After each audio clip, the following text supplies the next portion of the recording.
This week's Parsha, of course, is Vayechi. It's the end of the whole Sefer Bereshit, the end of an era, you might say. It ends with the death of Yosef. But what's interesting in the Parsha, that this comes throughout Parshat Bereshit, throughout the book of Genesis.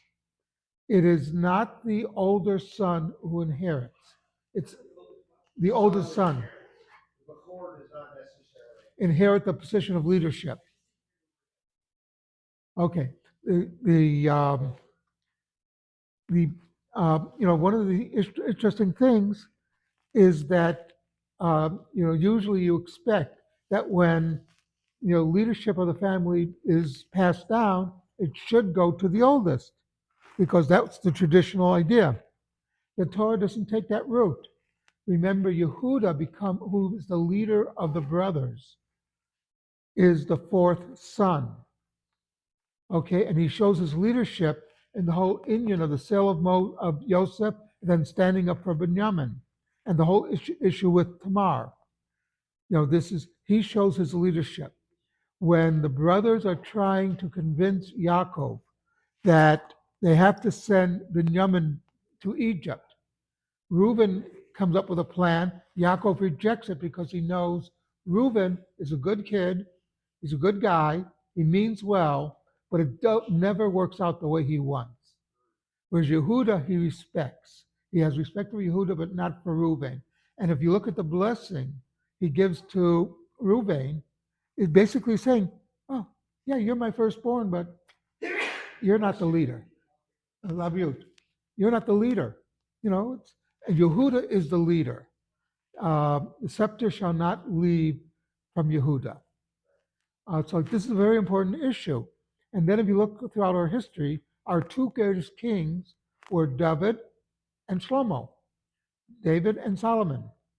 Neither of them were firstborn, but they were able to be great leaders. So what the Torah is saying is when we're looking for leaders, we're not looking for that. You don't just inherit the position. You acquire the leadership through your actions, through your moral behavior. And also remember that, yes, Yehuda didn't start off as the greatest moral person. Because like we know from the story of Tamar, that was not a highly moral thing. And David, we could go on, In fact, there's a midrash that says that, David was speaking to God and saying, that whole incident with Bathsheba, can you sort of keep that out of the Bible? It's not my greatest moment. And God replies, David, I'm putting that front and center. It's going to be there because the important thing about both Yehuda and David is a very important issue. Yes, they made mistakes, but they learned from their mistakes. They improved themselves. Joseph, when the story begins, he eventually becomes the leader of Egypt, but only after he has to be in prison, etc. That he has to learn leadership doesn't come just automatically. You have to earn the leadership. You have to earn the respect.